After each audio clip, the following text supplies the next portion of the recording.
All right, so today we're gonna be talking about footwork. We're gonna be going around the gym and we're gonna just get on a whole bunch of boulders and talk about how the footwork is important for the moves.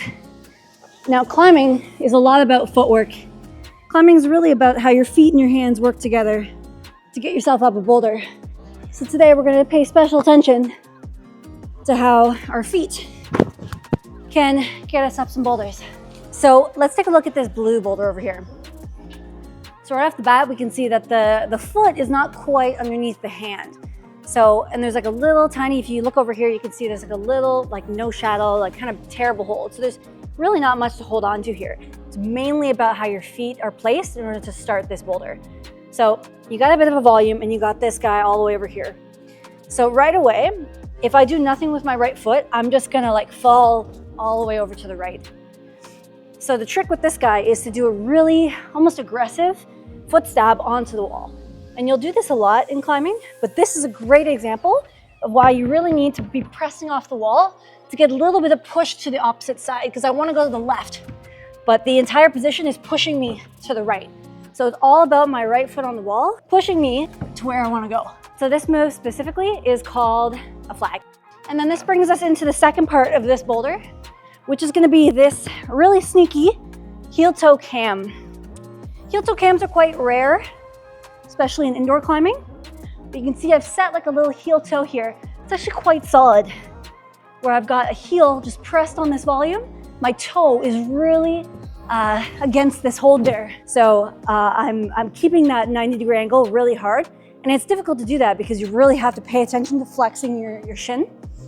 But if you can get a really solid heel-toe cam, you can free up your hands and then it'll allow you to move further on the boulder. So I'm setting that big right foot right here and I come in left. And then this leads us into our heel-toe cam. Keep lots of tension and I'm able to walk my hands over, move on to the next hold.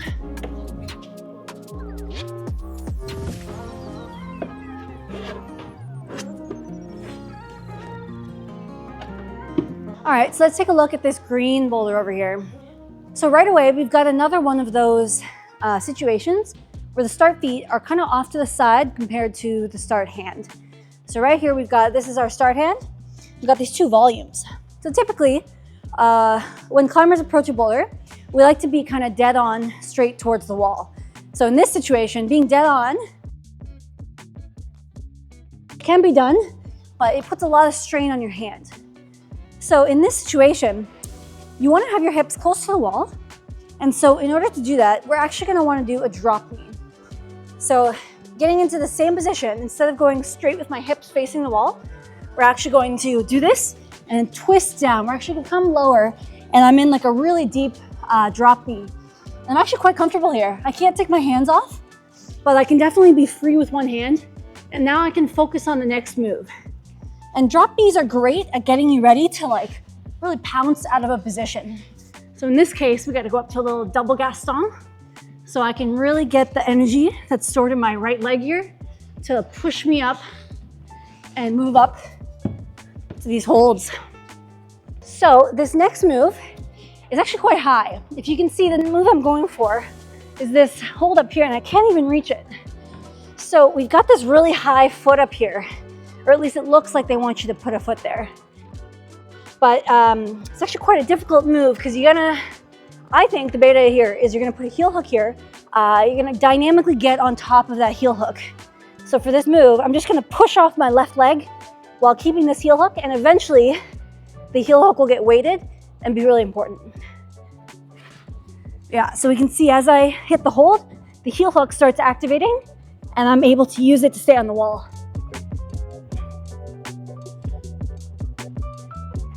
And we're gonna throw another heel hook up here.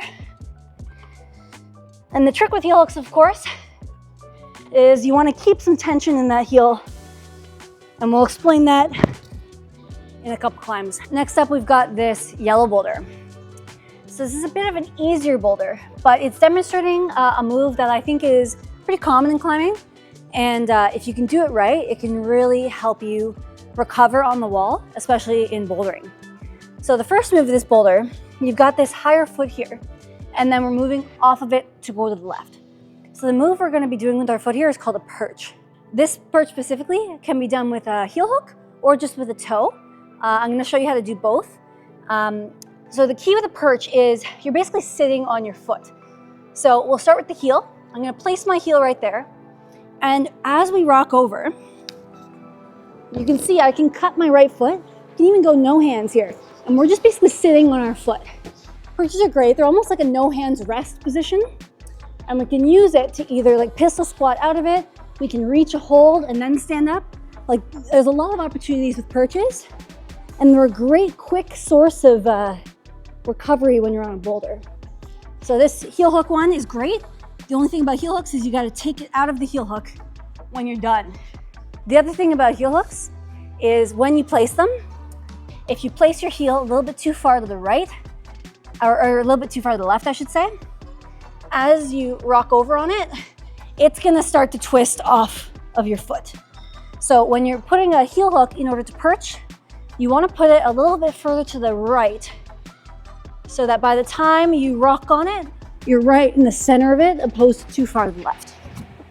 The toe version requires a little bit more ankle mobility because now you're kind of perching on your toe opposed to your heel, kind of sitting on your heel in this situation. But again, like I said, you can just stand up straight out of it.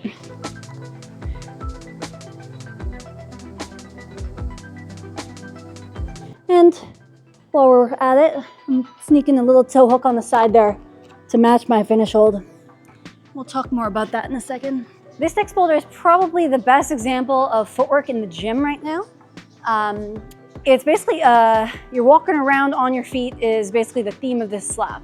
And you'll find sometimes, you'll find slab boulders kind of frequently where it's just feet and it is entirely footwork dependent. So let's take a look at this slab here. So we're just gonna start it.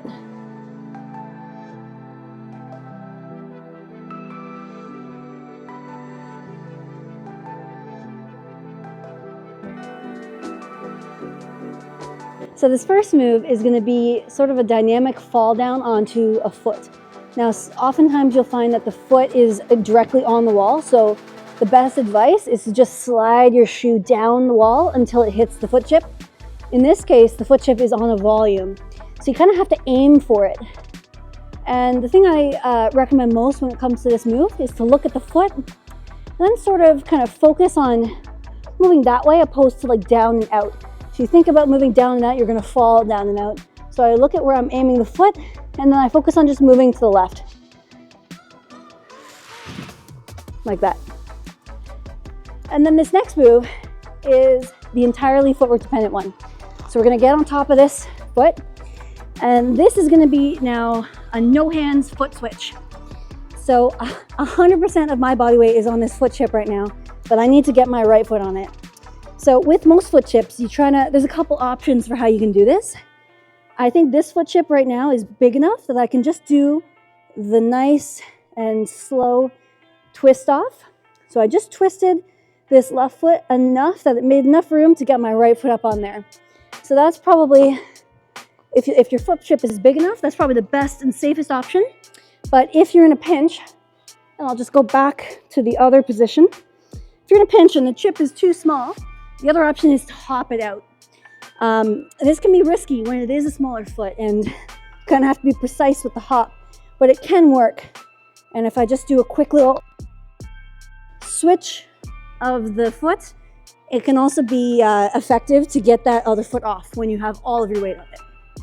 And then this last move is also a difficult move. We've got a foot that's up high, and because it's up high, I can't really like switch my weight onto it. I just have to dynamically jump off of it because it's too high to really move off of before I have to go up to the next hold, because the hold is also really high.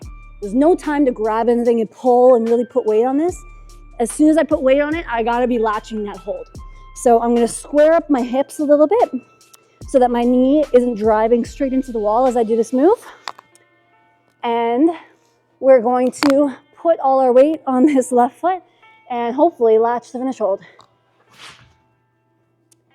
And we have. So that is how you're going to maneuver through a boulder like that where it's almost entirely on your feet.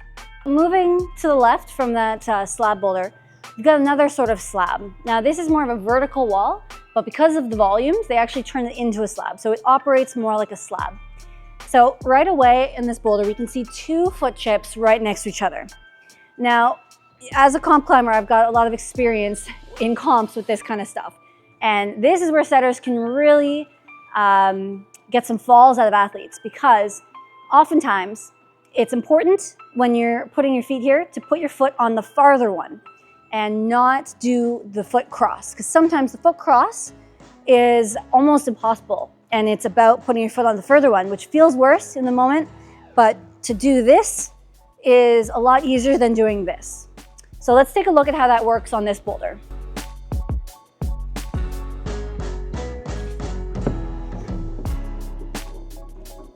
So right away, let's start with trying to put my foot on the further one. So I've got my foot over here, and I think I'm not allowed to use a sidewall, but I will. And so now I'm gonna just stand up, and you can see it's pretty natural to just put my right foot right there, and then we can move the left foot over. So this is probably a scenario where doing that, the setters actually allow you to do that and want you to do that. Let's see what happens when we try to do the foot cross.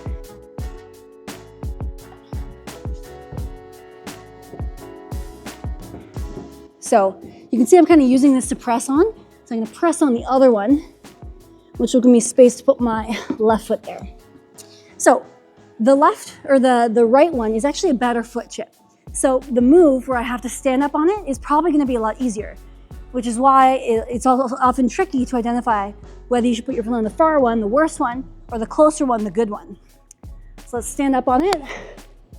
In the situation where you have to cross, it is difficult because because it's a slab, your leg's going to kind of push you off the wall as you try to get it over. So that is going to happen, but the key is going to be coming at it with your foot already in the position you want it to be. So for the next move, I'm going to want my foot angled this way so that you can see, makes it a lot easier to come over to this big left foot over here. But again, it's a very tenuous and delicate move to execute.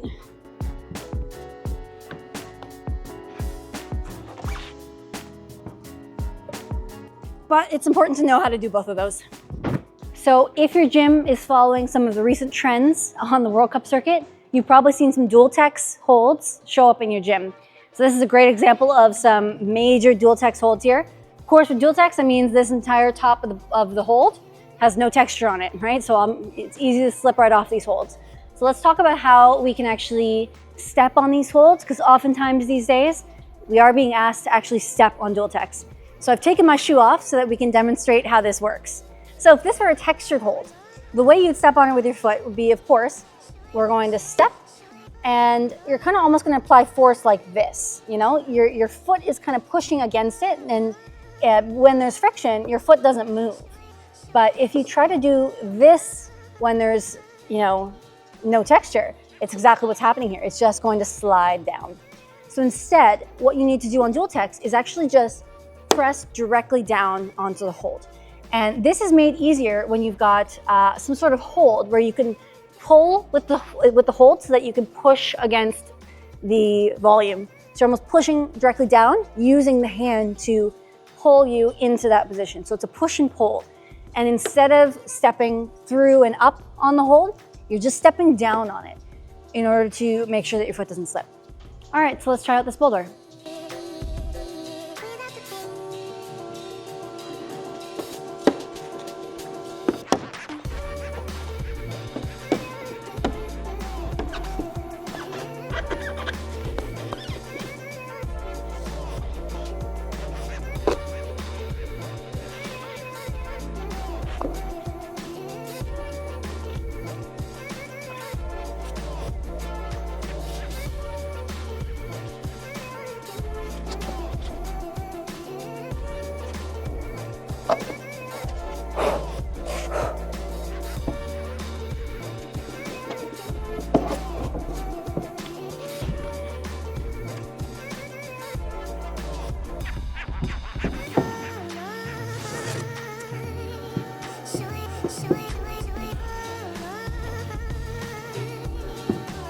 Oh.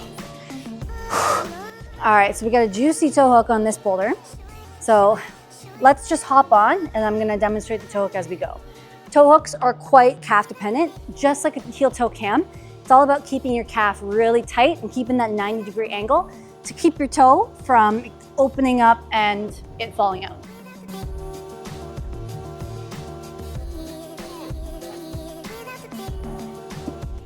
And once again, we're stepping on a little dual text, my favorite. Okay, so I think we're looking for a dynamic toe hook actually here. So we're gonna toe hook where my right hand is.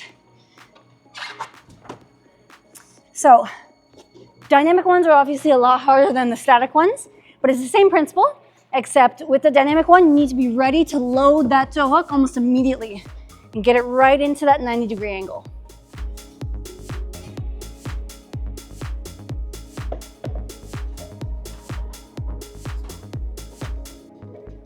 And then for this finish move, it's a different technique we're looking at. This is gonna be the inside flag. So we're just gonna move our one foot inside and flag it on the wall so that we can cross and do a finish move like that. Very, very effective, especially for getting two hands on that finish hold. Can't tell you how many times I'll go up to finish hold and you don't know how to get that other hand on there. Oftentimes the solution, just creeping your foot in and doing that flag to counterbalance and get a good two-hand match on it. All right, so let's head over to the other room and see if we can find some more footwork techniques, but on a more steep terrain.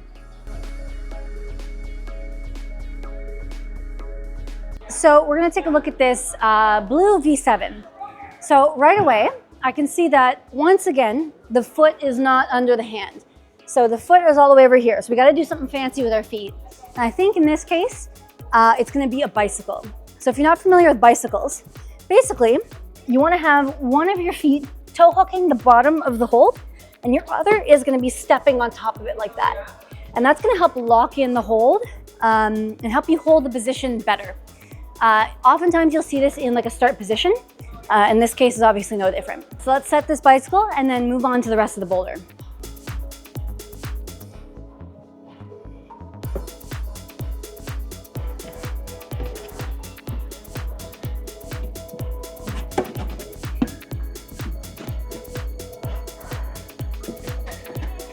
So right now we've got like a bit of a knee bar going on here.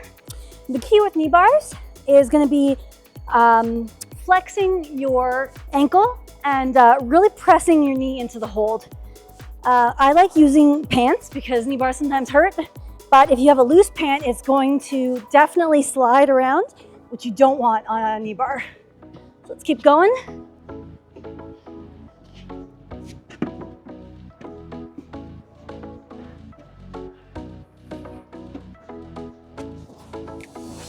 So again, I like my toe hooks when I'm finishing boulders, and it's nice to just sneak one in at the end, just to keep your body in the wall a little bit more. All right, so I promised you I would talk about heel hooks, so we're gonna talk about heel hooks on this boulder now. So once again, we have the feet far away from your start hands, so it's gonna rely on your footwork. And in this case, we're looking at a heel hook and a bit of almost a bicycle between two holds, but instead of a toe hook, we're using a heel hook. So let's start this boulder out. We're gonna set this toe first, then we're gonna set the heel hook.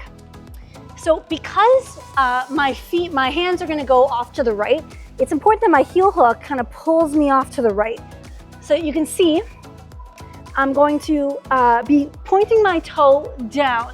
You don't wanna be pointing really towards the wall or away from the wall. It's more parallel with the wall, and you wanna really engage your calf and your hamstring, because that's what's gonna be pulling you towards the direction you wanna go. So in this case, we're going towards the right. So your calf and your hamstring and your heel and your full and your toe and all this kind of stuff, it's gonna be pushing you that way. So let's see it in action. So right away, when I start going with my heel, I'm gonna get my left knee out of the way, because if I don't, as I pull to the right, this knee is gonna kind of go into a weird, awkward spot. So I'm gonna push it out of the way, and then that's gonna let us use this heel hook more effectively. And then you can see I'm still using it. I'm still rocking down on it. And now, because I've gone so far to the right, it's really almost pointing all the way down to the ground. So we're gonna use it. I think I'm gonna switch it to a toe now. We're gonna pop up to this hold. All right. And then I believe this boulder has a few more heel hooks in store. This heel hook is more of a step up and reach high kind of heel hook, whereas the original one was kind of a move to the one side heel hook. And then we got a nice undercling here. And then up to the finish hold. So we're gonna turn our attention to a bit of an easier boulder, but in this one, we're gonna demonstrate efficient and quiet footwork. Now, quiet feet is a climbing drill that a lot of youth teams like to do. I grew up doing quiet feet, and it's a very effective drill when it comes to proper foot placement and really drilling in that precise footwork in your muscle memory. So let's take a look at how we can use quiet feet and efficient footwork to get up this boulder in the steep terrain. So the one thing I like to do when I'm placing my feet is I like to quickly kind of adjust it. I don't want to place it multiple times. When I place my foot, I adjust it to where I want just by twisting it. And that allows you to not have to really double place your foot or kind of drag your foot down. You just place it and then you adjust it into the perfect position. And you're basically going to do this the whole way up. And quiet feet means you don't want to stomp your foot onto the hold. You want to just gently place it, really precise, and really focus on nailing it right where it needs to be. Because there are situations when you're climbing harder grades where it is important that you stab your foot in the exact right position the first time. Otherwise, you could be falling off the boulder. And when it comes to efficiency, you don't want to make too many foot sequences. You want to just make enough to get your upper body into the position you want it to be. So that can be used with a combination of drop knees and just doing 1 or 2 foot movements to get yourself lower or off to the side or to lean back on a hold. Also, when it comes to quiet feet, you don't want to have too many foot cuts, especially when it comes to overhang, because sometimes that can be the difference between sending and not sending. And of course, foot switching is also great in order to avoid too many foot switches. So that's it. I hope you enjoyed our video and let me know what we can cover next.